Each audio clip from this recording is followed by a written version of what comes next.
Welcome to the 6th episode of All the Books, the official podcast of the David A. Howe Public Library.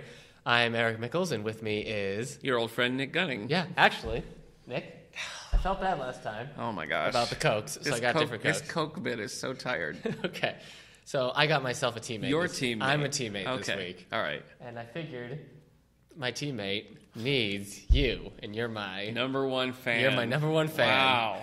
Coca-Cola. This is very reminiscent of the last time we did this bit.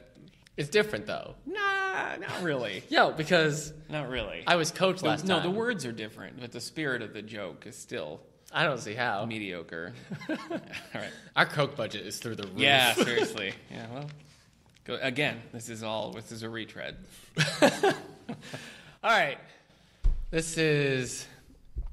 I'm all off my game because we're recording on a Tuesday. You're not supposed to tell them that. Oh, well then, we're doing fine. Yeah, I'm on my game. you are. We're recording on our regularly scheduled totally day normal. Yeah, in front of a fine. live studio audience. Yep.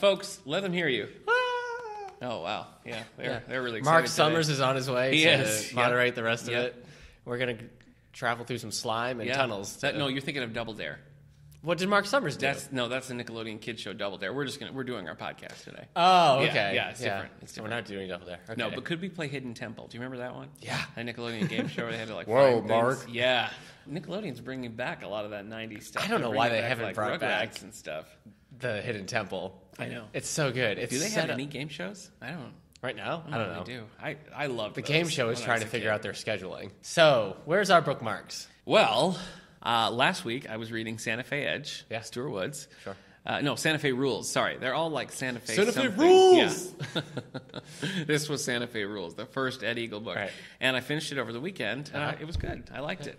Ooh. It's Yeah, don't hit that. yeah. Sorry about that. I hit my microphone, everybody. Well, it was your boom guard. Yeah, my boom guard. That's all. That's a course. position Yeah, in it's my- football yeah, too. the boom All guard. the players bring in the boom. Check your boom guard. Yeah. Okay. All right. That's Kevin James, right? He's. Wow. Oh Why man. did I get that? We're gonna rabbit trail all Yeah, night. I know. Let's talk about the career of Kevin James. Not really. I'm not. No. That's gonna be a long podcast series. a long, uninteresting, one-note podcast. Yeah, heavily Sorry, influenced Kevin with Adam James. Sandler. Yeah. What are we talking about? Santa Fe Rules. So I finished Santa it. Fe rules. No. Oh. No. The rules of Santa Fe. Sure. Yeah. So it was good. No one talks It about was Santa Fe. No, it was. You do not talk about Santa Fe. Oh boy. If it's Go back to drinking your Coke again, so I can explain to these people what I finished but reading. you're just telling. Okay, go ahead. Yeah. All right. So, it was good. It had some good twists to it. It kept me guessing, and it was a fun read. I don't like it as much as I like the Stone Barrington books of Stuart Woods. This is kind of odd because Ed Eagle's kind of a secondary character in all these books, but he's the recurring character in the Ed Eagle series, obviously. So, kind of odd. I also So wait, did he show up in a different series? No, the first Ed Eagle book, Short Straw. No, sorry, that's the first one I read. But the first Ed Eagle book is this Santa Fe Rules, and he's just a supporting character. And then I think Short Straw book 2 come out 10 years later, and he's still just a supporting character. So it's an odd series. With Stone Barrington, he's always the front and center. But. So I finished that. I also powered through The Barons by Joyce Carol Oates, writing as Rosamund Smith. So when she uses that Rosamund Smith pseudonym, it's a mystery thriller genre. There's 5 or 6 of them. Okay. So I read that in preparation for our book club, Yeah, which you is had to coming finish that. October 5th. Yeah, it was pretty solid. It was another one where you can't really trust the narrator, so you're never quite sure what's true and what's not. Right. So it was very twisty. The ending, I got to the end and was kind of a little bit confused about what actually happened. Really? So I'm interested to see what the book club gang thinks about it, because I talked to a few of them, they like it. So I just, I liked it too. Yeah. I want to know what people think of it. When she visits, are you going to ask her? About the Baron specifically? No, probably not. Okay. Maybe I will. If things get awkward and I need something to say, I'll be like, so what happened in the Barons? So I did those two. I'm about 50 pages into a book you might have heard called Nixon Carver. It's bad, Eric. I'm so glad you're reading it. I'm not going to lie to you. It's I thought it would be fun, but it is bizarre. Yeah. It's really weird. I mean, you showed me the first paragraphs. Yeah, the thing about and it the was dreams with yeah. Nixon's. I don't think we can say it and keep the clean I rating. know. That's the thing. So Yeah, it's a rough. weird book. I don't get it at all, but Bonkers. I looked it up on Goodreads, though. Yeah. And people had some nice things to say about it. yeah, I mean, I guess maybe if you're like a Nixon scholar and are really into Raymond Carver, you could see but man, I don't know. I don't know either. It was really strange. What I'm really like reading is I just started. You inspired me with your Monster Hunt book to start my Halloween reading early. Yeah. So I picked up Stephen King's Salem's Lot. Yeah. Good. Well, that's also a book club book. Yeah, we are doing it for a book club. Yeah, but not for. I mean You're meeting that's like Halloween. Yeah, you're meeting like November 2nd That's or the something. November one. Yeah. So I guess I'm getting a jump start on that. But I wanted to read it for a long time. I haven't read a lot of like really classic Stephen King, so I'm not too deep into it right now. But I didn't mean to start my Halloween reading. It was just Yeah. it just happened. Yeah. Well. Plus, now working at a library, it's kind of like if I want to get any Halloween like themed books read by the end of October, I need to start now. Yeah, you got to work it in. Because I gotta work fit it in the in. book clubs. So I have a few graphic novels that I'm waiting to read. I got an Invincible Iron Man, and I got a kind of a retro Green Lantern. You got Hawkeye Volume 2. Yeah, we did get Hawkeye Volume 2. My wife's reading it right now. She Okay. loves them. Yeah. I'm going to read it when she's done. Cool. But, yeah. I'm glad you're digging it. I know. Because it was my recommendation. Yeah, that's I true. can't wait till you ask me for another recommendation. Yeah, I know. I'm going to go Well, off completely to left field. Maybe we peaked because that recommendation was so spot on. I'm afraid to ask again because you're going to panic. And be Yeah. like, here, read Super Dinosaur. That's you. Just telling me. That's right. That's what happened. I read that. Forgot. Yeah, I read that too. It's a graphic novel by Robert Kirkman. Yeah. It's a younger audience. I mean, it's kind of a YA, probably even more like a juvenile. Just as wordy. But yeah, Super Dinosaur. So that's it for me, buddy. How about you? What do you got? I think I'm reading exactly what I was reading last week. Ooh. Well, because I had just started it all that week. That was me opening my Coke, in case you're wondering. Yeah. It's a satisfying sound. Yeah. Man, we got to find out how to get some Coca-Cola money. I know. Or at least just start redeeming the codes off these got bottles. Yeah, put the codes in. We'll at the end of the year, we'll take all of our podcast Cokes down to the tops, and we'll get our deposit. Yeah. Oh, that'd be great. I know. Buy ourselves some new podcast like equipment. $3. Yeah. Probably enough to buy 2 Cokes. So. I'm reading Monster Hunt. I'm reading Monster Hunter International. Oh, the first one. Oh, okay. Yeah, that's the first one. The series is that. And Okay. the first one is called Monster Hunter International. Okay. I think the second one's called Monster Hunter Alpha. Oh, that seems backward. Yeah. The Alpha. Yeah. Well, anyway. It's cool. They're What did you say? It's cool. It No, was you cool were and like, good. It's cool. It's cool. Yeah, it's cool. I don't know. They're fighting vampires on a freighter. Oh, So that's fun. Yeah. And intense. Lots of gun action. Lots of vampire action. I always forget that I like vampires when they're done right. Yeah, you're a big Twilight fan, if I remember right. Yeah, all right. I was going to argue. Yeah. Wait, people are going to think that's real. I'm not really a Twilight Okay, fan. yeah, you no. want to get that out there. Though the riff tracks of the movies are among Yeah, the now greatest. that I've They're listened hilarious. to now that I've listened to the riff tracks of Twilight, every time I see the first 2 Twilight DVDs, I always get like excited. Yeah. I'm like, yeah, that's gonna be a It's fun so funny. time. Yeah. Then without the riff tracks, it's just a Twilight a movie. long. Yeah, it's a lot of angst. Yeah. So I'm reading A lot of Monster angst. Hunter International by. How could she not have picked Jacob? They just were so happy together. Yeah, but she wasn't as like miserable and Right, that's the with thing. Edward. She's like, no, I got to go to this unhealthy Yeah. relationship that makes me feel bad. Yeah, that's what she needs. She needs the relationship that will cause her to scream in her sleep Right. if it's being denied in any way. Yeah, exactly. So in conclusion, folks, all the books is Team Jacob. That's true. We are. We're Team Jacob. Quick. All right, just pause everything. Yeah. We're Team Jacob. Yeah. What are we officially for Hunger Games? Team Get. PETA. I was going to say PETA. I'm sorry. All right, looks like all the books can't give an We official. can't. No, at this time, it's too close to call. I guess. All right. Yeah, all right. Monster Hunter Monster Hunters International. Monster Hunters By- International House of Pancakes. That would be a great theme restaurant. by Larry You know? Correa. Yeah. Oh, I bet they serve Boo Berry, don't you think? Boo Berry is like the peppermint ice cream of cereal. You know, Yeah. it pops up every once in a while, and when you see it, you got to buy it. Yeah. Okay. Brought to you by Boo Berry. No, not really. Can we get Boo Berry as a guest? He's got to Yeah. be free. The old voice actor Yeah. for Boo Berry. This would be the time. We're coming up to October. Get This Boo is- Berry, this is his Count business season. Chocula. No. If you want those guys, you got to get them in like January or something. Because by Really? that point, they'll take anything. Yeah. All right. I guess it's too late to get Boo Berry. I think a little bit. Man. Yeah. My YA book I'm reading, it's for the YA book club, is Asylum Oh yes. by Madeline Rowe. We've been. Hey, I Yeah. think you're right. Yeah. Check this out. Looks pretty scary, right? Gosh. Look at the back cover. Oh my gosh. Yeah, I like to say that it's Wow. not as scary once you open it, but there's just a lot of photographs Oh, come on. of an old asylum. So what happens in this book is, hold on, let me find you the picture that. I mean, really... I think when you said old asylum, we all pretty much understand. Yeah, what but about. it's what they're doing with the asylum. Yeah. There's a little girl who's been lobotomized. Gah. Hold on, there's one picture. This is the picture that starts off. There it is. Wow.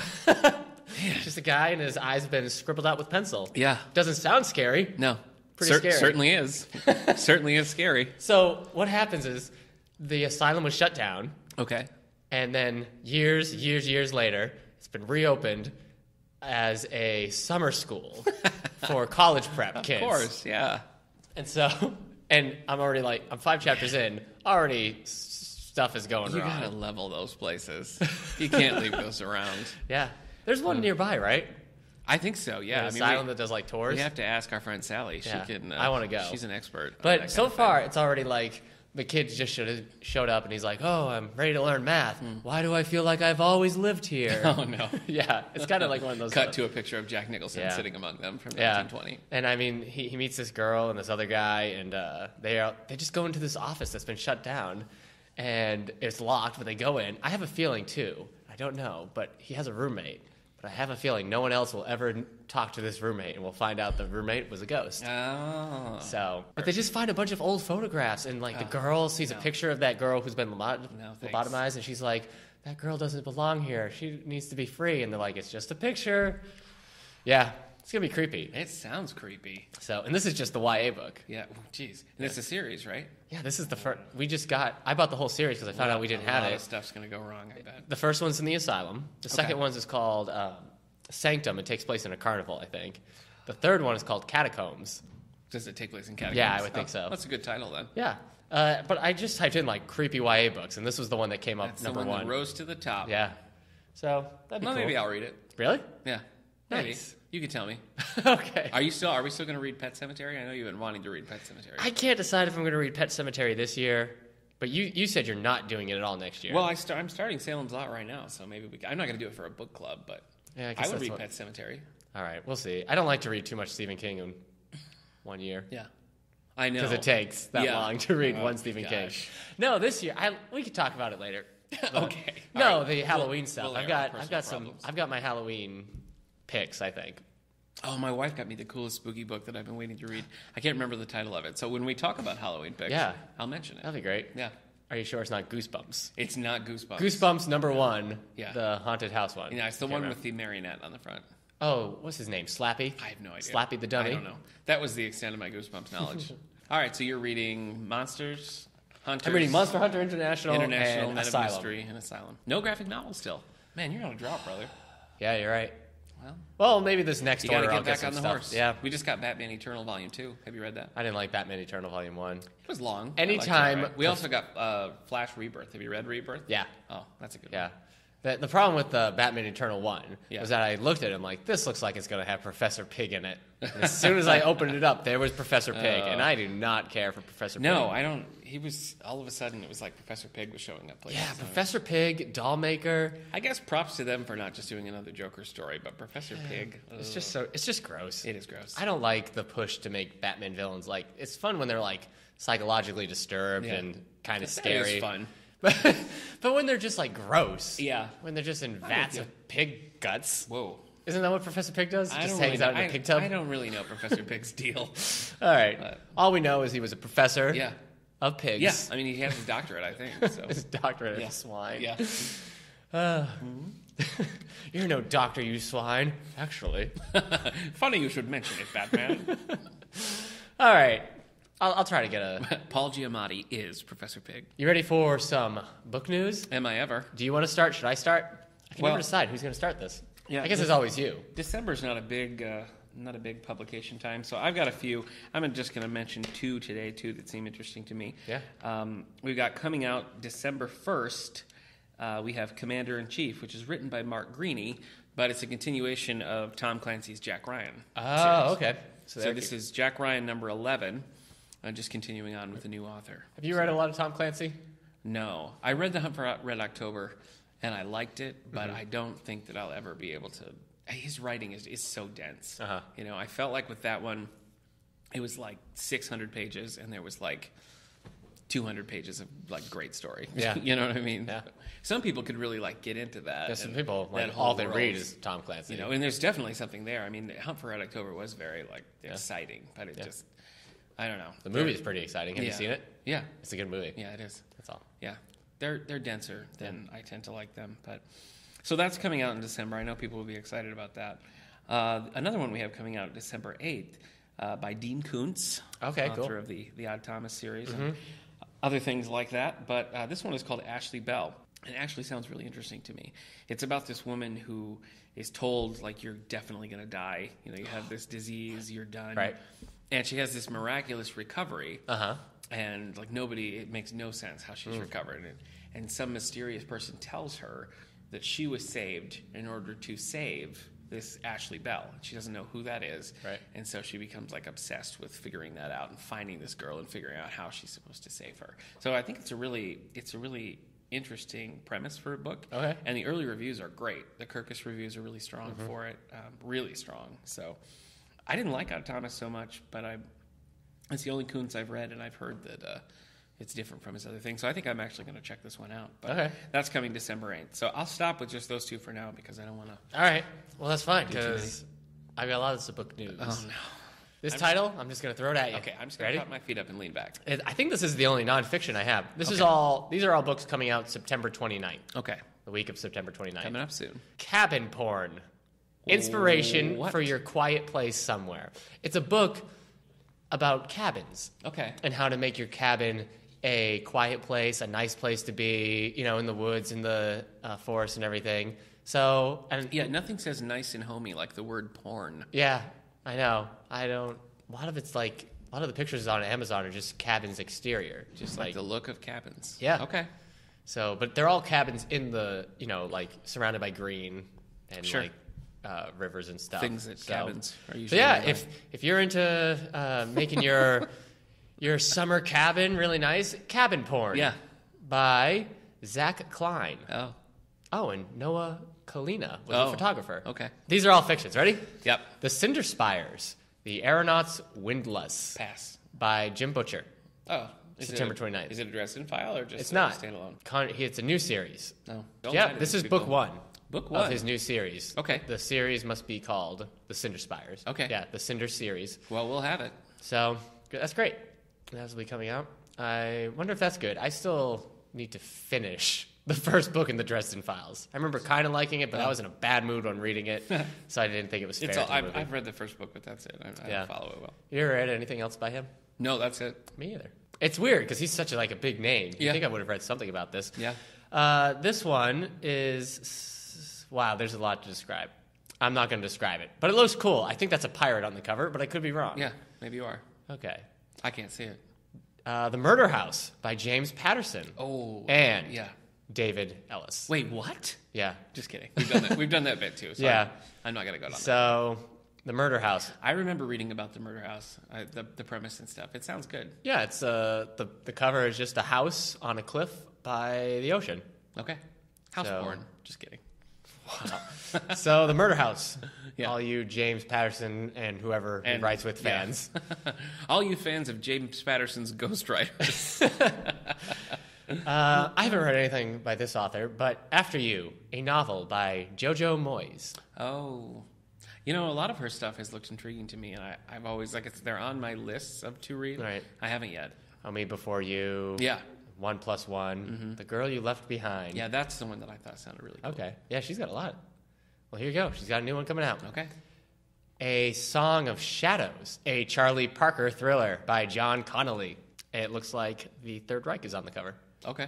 So it's about Nazism. Is that how you say it, Nazism? I mean, it is now. I think Huh. that's, yeah. I've never read anything by this author, but maybe you have. You can tell me. The Heart Goes Last, a novel by Margaret Atwood. No, I haven't read Margaret Atwood. Okay. She writes, every now and then she writes some sci-fi, A lot of her stuff is kind of borderline. Like, do we put it in sci-fi? Do we Right. not? Okay. Yeah, she's got a lot of stuff that looks intriguing to me, but no, I haven't picked one up yet.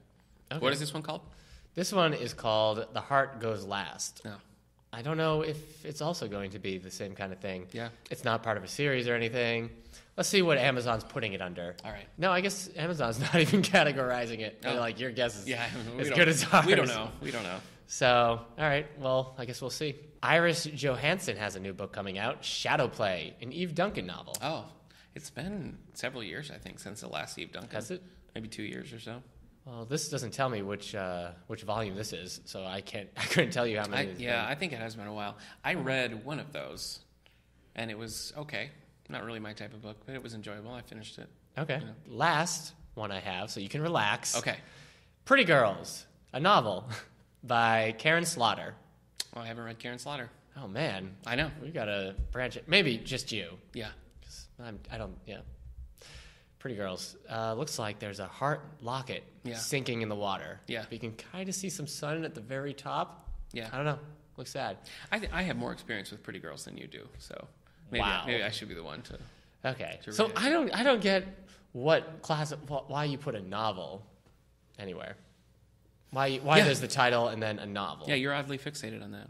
I don't know. Huh. Am I? I don't know. You mentioned it a couple of times. I never really thought about it. Yeah, I guess, is it because, but it's not like any other books do that. Some do. I don't think it's only when it's part of a series. I mean, people who don't write series use that. I just don't get. Listeners, if you know why they tell put us. a novel in front of some books and not others, Yeah. let us know. We'd love to hear. Would you? That was my book news. Yeah, we did it. Wow, that felt succeeded. pretty quick. I know. Well, usually you have like 150. That time it was like 7. I was 7. It was a 7 exactly. Really? Yeah. Oh, wow. Look at that. Do you think I'm some sort of numbers genius? No. Am I like Rain Man? No. Oh. Sorry. Okay. All right. You understand, though, that if I'm Rain Man, that puts you in the Tom Cruise role. So. Oh, I don't know if I can say you're Rain Man and still get Tom Cruise's career. Yeah. I don't know if I want Tom Cruise's career. Sure you do. We've already covered it. It's a good career. Yeah. It's a good, solid career. If I have Tom Cruise's career, do I also have to have Tom Cruise's life? They go hand in hand, yeah. Yeah. You don't have to decide now. Okay. You definitely don't have to decide now. Nice. Thank you. Bringing it back. Thank you. All right, so what do we have up next? I mean, that was book news. That was bookmark. I guess it's our author spotlight. Yeah. I wonder if the listeners at home can guess who Yeah. our author... Which author? An author who's been in our minds lately. She's a lady. Yeah, she is a lady. She's prolific. Yeah, she is. Do you think is she coming to the library? Is she coming to the David A. Howe Public Library? Well, an author of that stature? I don't know, Eric. I could... Oh, wait a minute. Yes, she is, Eric. All right. Joyce Carol Oates. That's right. You were right, audience. Come on It's down. Joyce Carol. I mean, she's not. She's not here yet. Yeah, she's not. She'll be here very soon. Yeah, she's But not going to be on the podcast. She won't be. Well, Really? no, she definitely won't be. Yeah. But I guess we're not high enough on the podcast standings to do that. No. Listeners, you could change that. Just go to iTunes and give us 5-star ratings like crazy. Tweet Joyce Carol Oates. Tell her to join all the books. Yeah. She could be our third co-host. Yeah, she could be our third whatever. She could be our third co-host. Yeah. Three's Company? You know what? Yeah, like a Three's Company vibe. Speaking of Three's Company. Yeah, let's please. If we're going to... Let's talk about Three's Company Yeah, for a right. minute. Who's your favorite blonde roommate? Write to us at... Who's the third one? She was the nurse. Yeah. I always forget her name. It's Chrissy, and then it's... Joyce? No, Joyce was... No, Joyce DeWitt is Janet. Yeah. Terry, yes. Terry the nurse. Priscilla Barnes, yep. I like Terry a lot. I like Terry. Yeah, I liked Cindy in the middle. Cindy was like the... Yeah, she was Chrissy's like cousin. the tomboy kind of... Yeah. I remember she was always wearing like ranch pants and everything.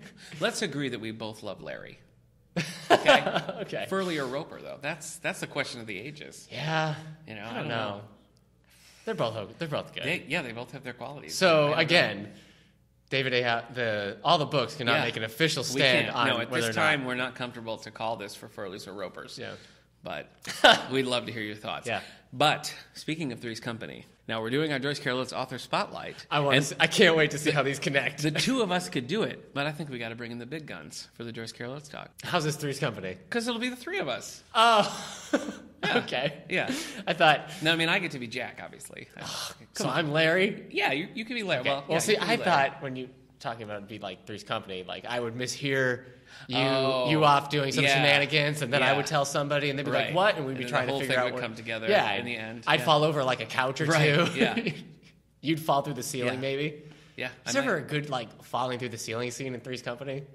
It seems like a couch should fall through a ceiling at some point. He trips on the couch. Yeah. Couch falls through the ceiling. Jack would totally sell it, though. Yeah, He'd be he like, would. oh, hey, Mr. Roper, we just came down to play cards with you guys. And Roper were like, well, next time, use the door. And well, that was Furley. That was more Furley. Roper would, like, look to a camera, and be like, geez, he's falling for me. Oh, Stanley! That would be the whole... All right. Okay. Can we at least say that my Furley was a pretty good Furley? It was a solid Furley. I mean, you called him Roper, but... I'm sorry. You can't do a good Furley without an ascot, is the thing. So, do you want to start a Three's Company podcast with me? Right because now. I'm really what would digging we call this. it? Because there's just two of us. Two's Company on Three's Company. Yeah. Oh, Yes. boy. All right, listeners, Oh, if you would subscribe to our Three's Company podcast, Give us a call. we would just go through every single episode. All right, well, I am going to go get our director, Michelle LaVoie, to come in here. The director of the David A. Howe Public Library? That's right. Can the we get one her? and only. I don't know. I'm going to go find out. Okay. I guess I'll set this up. Yeah. All right. Should I just be playing the Three's Company soundtrack? Yeah, you could. Come and knock on our door. Okay. Well, for this week, we're doing an author spotlight on Surprise, Surprise, Joyce Carol Oates. Yay. So joining us, our first guest on the All the Books podcast, we have here the library director, Michelle LaVoie. Say hello. Oh, thank you so much for having me. Yes, thanks for coming. Yeah. All right, so the only real author spotlight we've done so far is Michael Crichton. That's right. Yeah, we did Michael Crichton, and then we did the Young Adult Spotlight. Yeah. So this week we're talking about Joyce Carol Oates, author of Jurassic Park. Wow, the magic of that. We didn't even plan that. Yeah. Oh, man, we should bottle that. Yeah, she didn't write Jurassic Park. She didn't. But I bet she could make some good dino fiction if she really said it. Delve into its inner psyche. Yeah, she could. She could. Okay, No. so. Author of too many books to list Yeah. in this one podcast. Yeah. Well, So. you looked at, what is it, over 100? I think about 80 actual novels and then books of short stories. Yeah, and, she has plays, she has poetry, Yeah. she has memoirs, she has her Picture journals. books. Yeah, picture pictures books. books, yeah. Her journals are published, yeah. Well, I guess we could just start by, I'll just say that the first book that I ever read by her quite a long time ago was Freaky Green Eyes, which we've talked a little bit about before, but that's a young adult book that follows a girl who is kind of in an abusive situation, and everything's from her perspective, so you don't really know what's going on. It was a good introduction to her writing for me because it was, being a young adult book, it had a much easier kind of entry point because some of her books are they're challenging, and that was a good start. Now, you've read Freaky Green Eyes, Eric. I read Freaky Green Eyes. That was the first Joyce Carol Oates book I've ever read, too. It was a book club pick, too. Yeah. It was pretty good. I mean, I thought it was a little... I told you this before. Yeah, we disagree on this because Yeah. Eric finds it to be dark. Michelle, have you read Freaky Green Eyes? I have not, no. All right, I find at the end, she kind of tries to write it so that you felt a little picked up by the ending and everything.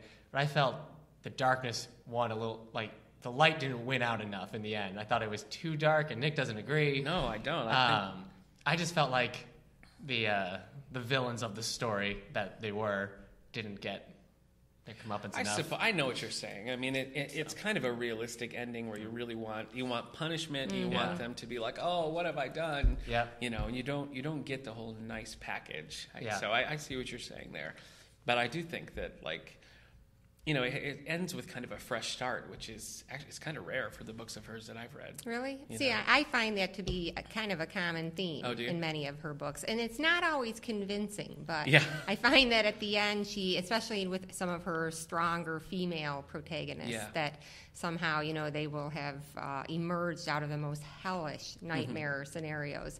And, you're supposed to believe at that point that they're going to be able to make a fresh start of it. Yeah. So.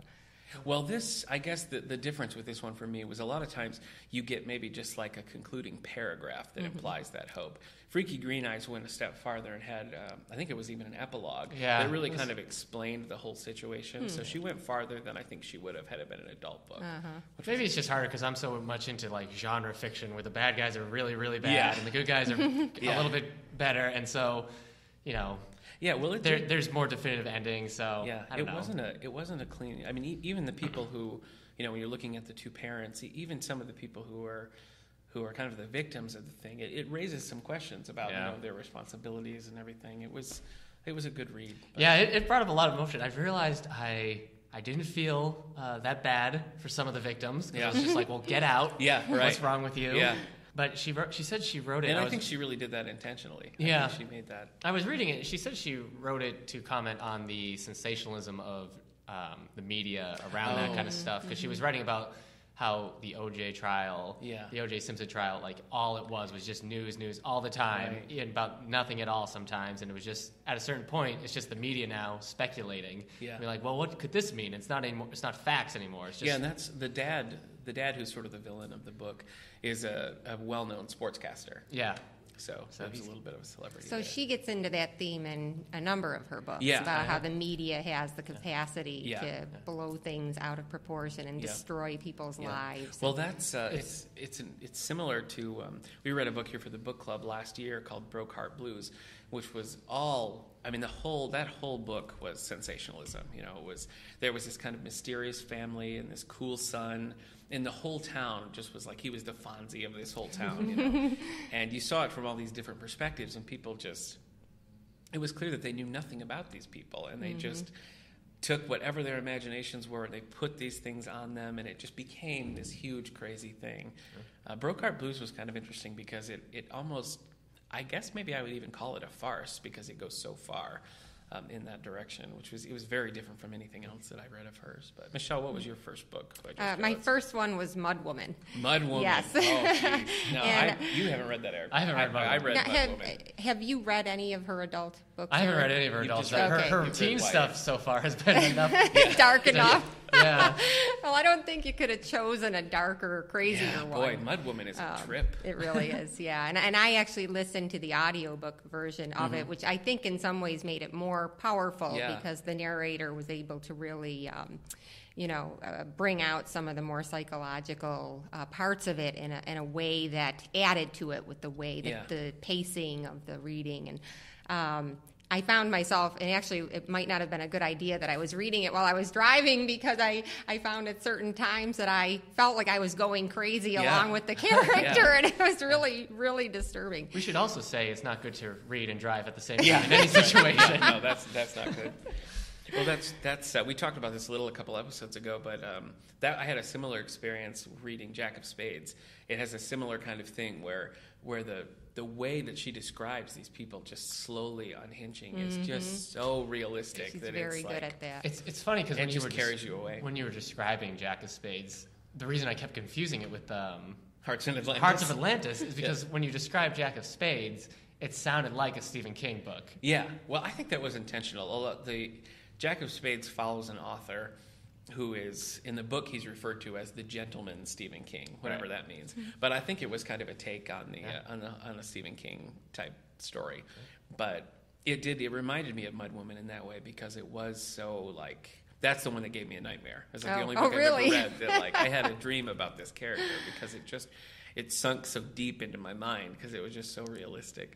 Mud Woman is one of it's a common theme I've noticed in a lot of her books, this dual nature, because that one is split between what is her name, M.R. Newkirchen, right? Is the character's name, and you hear things from her perspective, and then you have the Mud Woman perspective, right?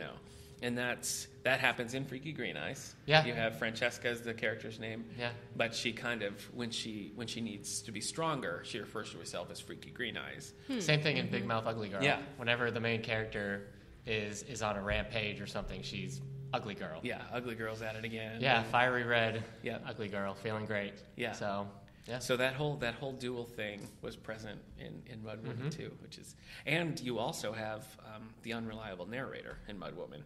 Because, I spent half the time not knowing. Right. Is what she's saying, is this really happening? And that was, I think that was the whole point, was you were supposed to become unhinged along with the narrator, wondering what's really happening. And you just never know if the events are happening as she's describing them, or if that's just her brain like processing what she's experiencing. And it was really effective. When you look at reviews of Mud Woman, they're really split because I think there's valid criticism that it is kind of difficult to follow, but that's the point. But that is the point. So if you can get on board with that, I think it's enjoyable. If you can't, and you spend the whole time trying to make sense of it, it's not going to work. And I felt like at first I find myself sort of annoyed with this aspect of her writing, and I would suppose academics probably don't, but where she gets too much into the whole academic speak and the discussions that take place on sort of a higher plane and in the walls of academia. But I think that was effective in Mudwoman because it helps you to see her start to unravel as a character, because she starts off as this very strong university president who has a grasp of all of these topics and the ability to be very smooth with, people who are coming in, potential donors. And then towards the end, she's smearing her face with lipstick and showing up at board meetings and freaking everyone out and losing her grasp on all of this. I remember early on in that book, because it's very straightforward when it starts. Here's this college president going to give, she's going to Cornell. Right. She's doing a commencement speech at Cornell. And it starts very just straight. Here's this woman traveling, and then all of a sudden you're just like, what is happening? Right. She's going crazy, and it's kind of both gradual and then also like, whoa, jarring, because she sneaks it in there. Right. That was an interesting how her memories of this landscape start to trigger this childhood trauma. I don't think you would like Mudwoman. I don't think that's... Well, I told you I was reading Stranger on the Train, and it like ruined my weekend. Yeah, that was too... So... But if you thought Mudwoman was upsetting, I would not recommend Daddy Love. Oh, I picked that up, and because we have it on audio, I was going to listen to it on my commute.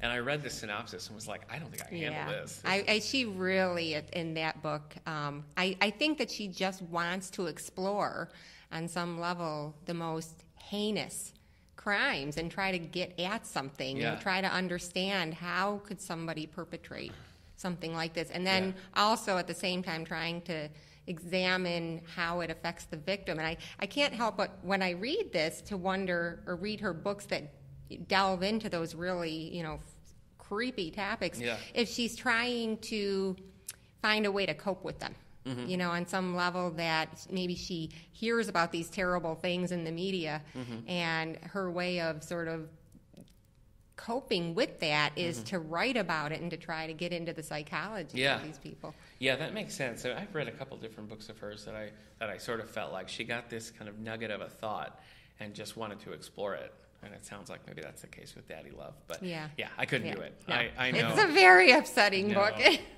No, I couldn't handle it. I read one called What I Live For.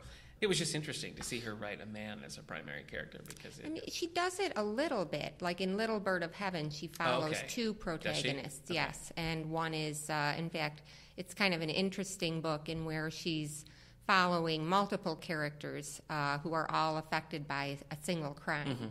And again, she examines both sides, the family that's accused of a murder and the family that has actually experienced the murder, and then the role of the media and all of this. But and the two main protagonists, one is a young female character and one is a young male character. All right. So, and I thought she was very effective. Did you like Little Bird of Heaven? I loved it. Yeah, I thought it was very good. I mean, that's where I think I really discovered her, what I consider an amazing ability to get into the minds of people who live in really unfortunate circumstances.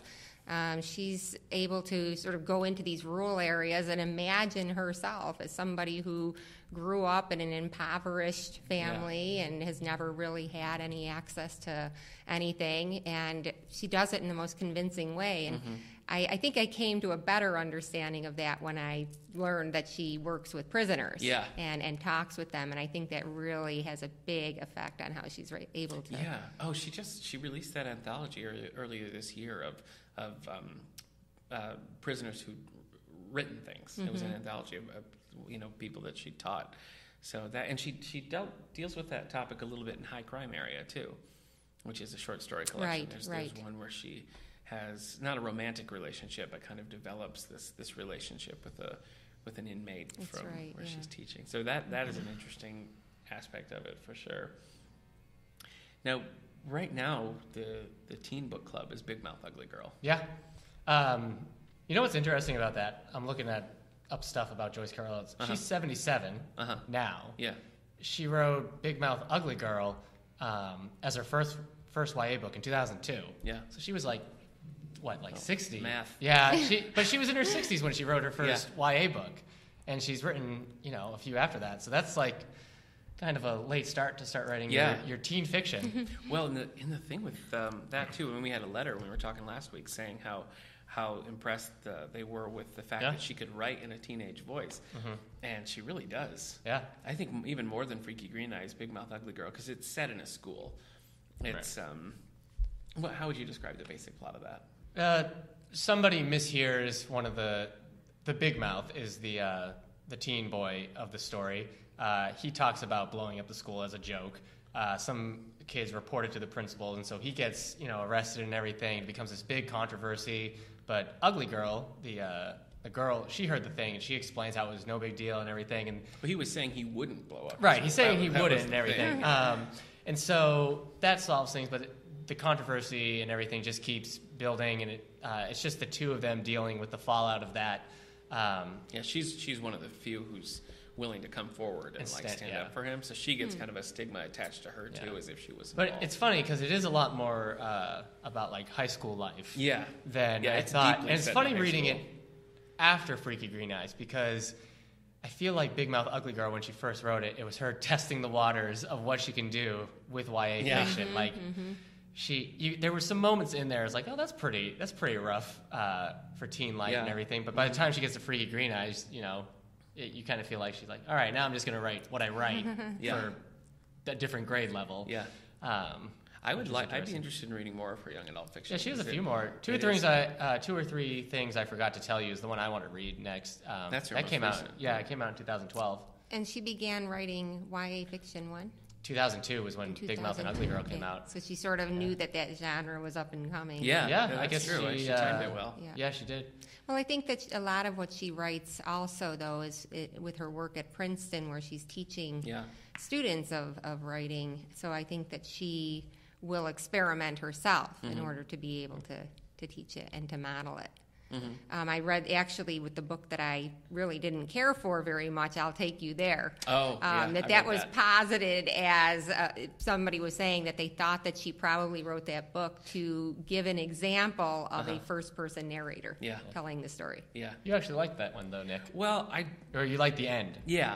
The end, it's not really a twist, but there's a revelation kind of late on that for me changed the purpose of why this character is telling the story, because it is a first person. Yeah. And that made me kind of reconsider some things, and that won me back a little bit. I still wouldn't put it up as one of her better books. I didn't love it. I felt like it was sort of divided into three parts. Like I enjoyed the beginning because it seemed very autobiographical, the family her life, childhood, and that comes into many of her stories, and I thought that was very well told. Her strict German grandparents and her absent father and her brothers. And then when she goes on to Syracuse University, I still enjoyed her life in the sorority, her attempt at finding sisters, her weird antagonistic relationship with the house mother, the den mother.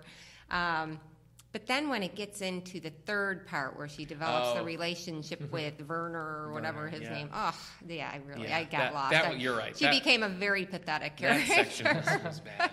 But that one deals with her in this weird relationship with her father and him kind of calling her back in the end. And her longing for that was, you can see that a lot in We Were the Mulvaneys, which has a similar thing where a daughter's kind of waiting for her dad to put out this olive branch and bring her back. And again, that kind of happens in what I read by her called Stolen Heart. So it's funny how you can see these little things that she approaches some certain topics from different angles in different books. Right. There's a concept that I think she's like, well, that's interesting. And she uses multiple books to flesh out like all the possible ways to use that. So that was kind of a cool thing to see it in the context of her other books, how she tries the other things. The Stolen Heart is interesting. It's the first one I read by one of her pseudonyms. She has the Lauren Kelly pseudonym and Rosamund Smith. And both of those tend to be, I think the Lauren Kelly ones, they're more like psychological thrillers almost. And Rosamund Smith is a more suspense novel. So the Lauren Kelly called The Stolen Heart that I read was one of my favorites by her, but it was very different from other things that I've read. Knowing that it was Joyce Carol Oates and having having read other things by her, I could point out things like, oh, there we go. But it was, I can see why she used a pseudonym for it, because I think it was different enough to kind of merit that. So it was neat to see that. The one that I just finished, we were talking about earlier, The Barons, is written by the Rosamund Smith name. And that was another one that just was just very different. And it's basically a murder mystery at its heart. So we were doing that for the Murder Mystery Book Club, the Page Turners In what Club. ways would you say it seems so different? Well, it's you can definitely see there is the concept of that dual nature is there, but it's not. I don't know. It was psychological, but almost more on a surface level. Like she never really like. If this was, I think, one of her traditional, like a classic Joyce Carol Oates book, it would have been probably twice as long, and you would have really gotten to understand the character. You would have known, why these things were happening, why he was behaving this way. And this was kind of everything was on the surface, and you had to kind of just go along with it and try to figure it out. So I think she just took a different approach with explaining that character to you.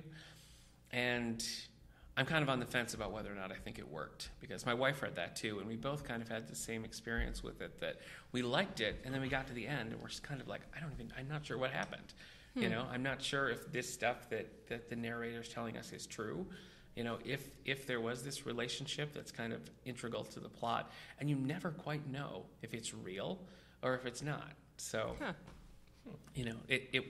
it was intriguing, but it also left you a little like, okay, but really what happened? Right. So. Although I find that that's the case even in many of her own books where she uses her own name. I find that the endings oftentimes just leave you hanging, wondering. I mean, they're either... Well, Mudwoman, certainly. Yeah, I mean, it was sort of anticlimactic.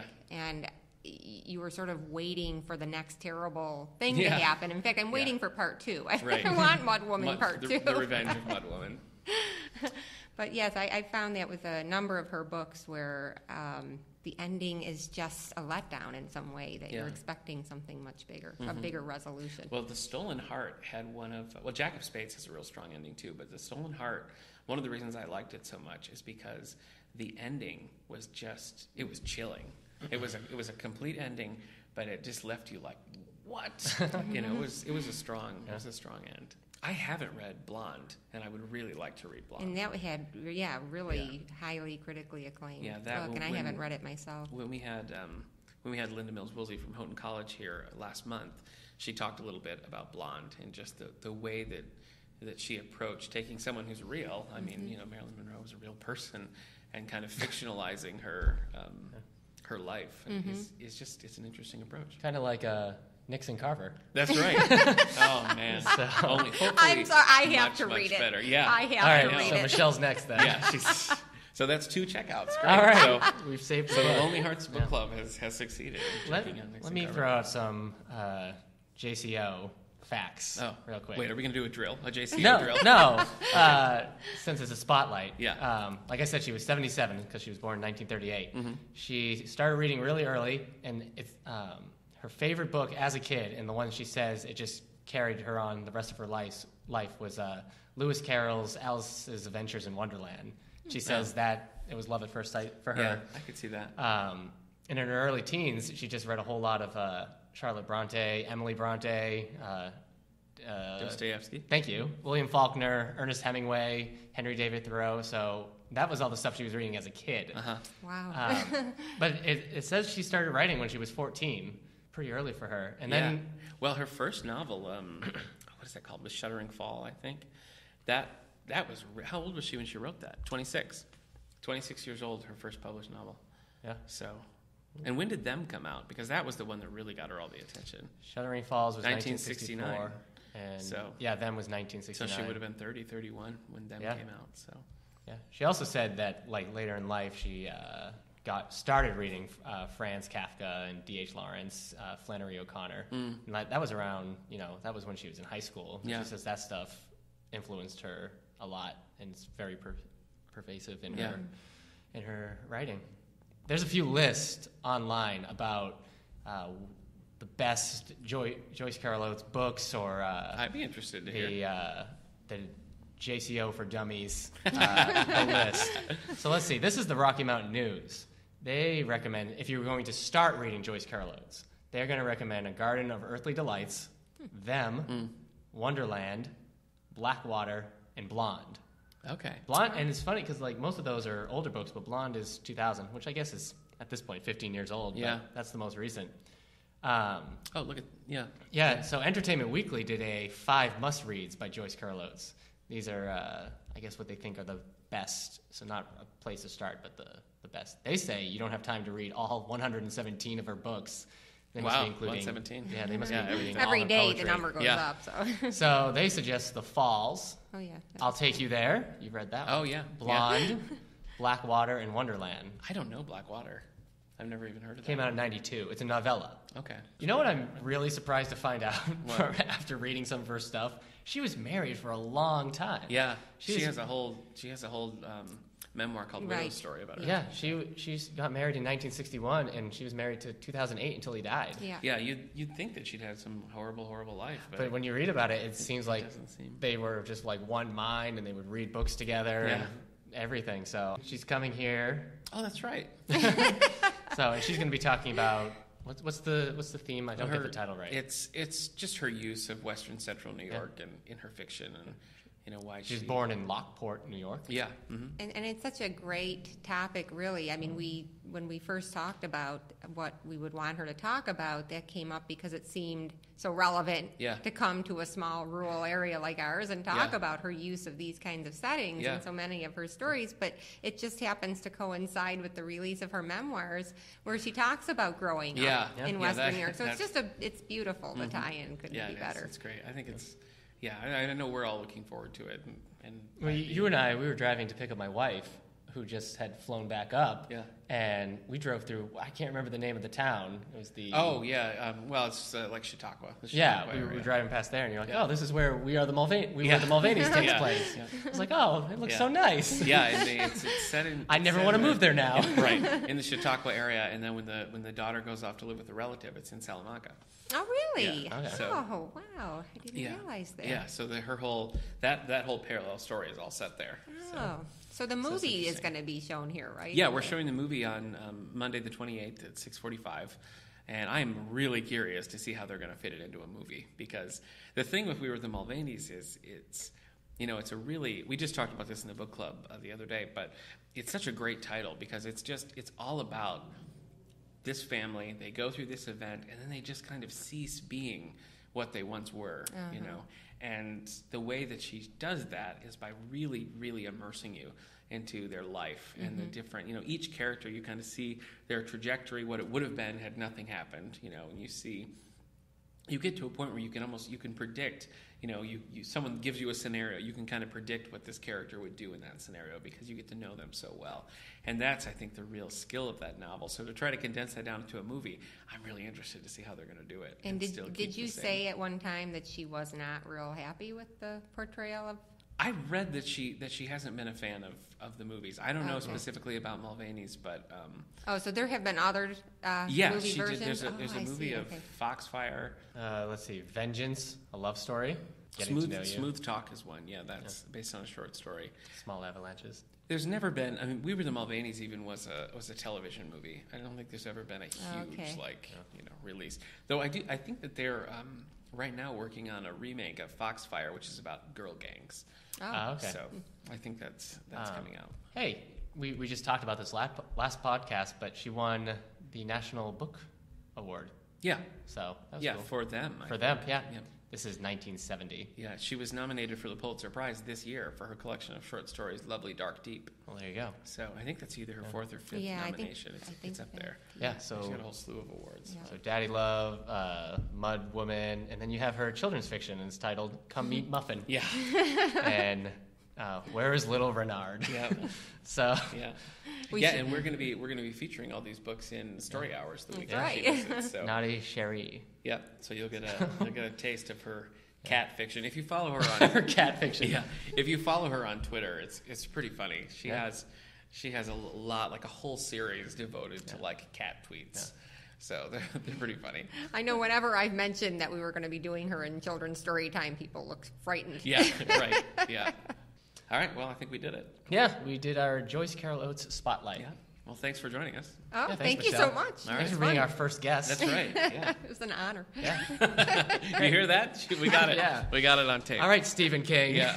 It's an honor to be on this podcast. Yeah. And we're back. Wasn't she great, guys? All right, that ends the Joyce Carol Oates spotlight. Yeah. Next spotlight we're doing in a couple of weeks, in time for October and Halloween and everything, is going to be Stephen King. Yeah. So listeners, if you have a favorite Stephen King book, if you have questions about Stephen King or comments about Stephen King, let us know, and we'll save them and we'll read them. Yeah, and really, Eric has this attitude about Stephen King, and I like Stephen King. Yeah. So particularly if you want to defend thing Stephen King, please. Thing is, you can send us an email to wellsville@stls.org, or you can send us a tweet at DA Howe Library. Yeah, or put it on our Facebook page. Facebook's fine too. And we'll save them and we'll answer them. It would be really cool for Stephen King, because I won't have too much to add. I think I'll have read Salem's Lot by then. Yeah, and I've read some of his other stuff. We can both agree to tear apart the Dark Tower. Yeah, so that'll be fun. That's true. Oh man, maybe we should read the graphic novel before that too, enemies. and see if it's any better. I picked it up. I couldn't do it. Okay, so just a preview of what's coming up next. Yeah. Also, The Martian. The same weekend, Joyce Carol Oates comes here, October 2nd. Yeah. So maybe we'll talk about that after we see it. Yeah. So if you've read the book or you're just excited to see the movie, also let us know. Yeah, we're going to be talking about that, definitely. Yeah. And I think that's it. So that's going to wrap it up for the sixth episode of All the Books. And we'll see you next time for 7. And that will be October. Yeah. So that'll be fun. Thanks to our guest, Library Director Michelle LaVoie. Yeah. And all our listeners. Yeah, and you guys. You guys are our weekly guests. Yeah, we can't feature you. No, we can't. Really. No, to talk to all of you, I think would probably be a little too time consuming. It would be tons. Yeah. We couldn't even count the amount of listeners we have. All right, though we do. All right. Have a good week, everybody. Hopefully, we see you at the Joyce Carol Oates event. Yeah. Thank you. All right. Have a good night. Bye.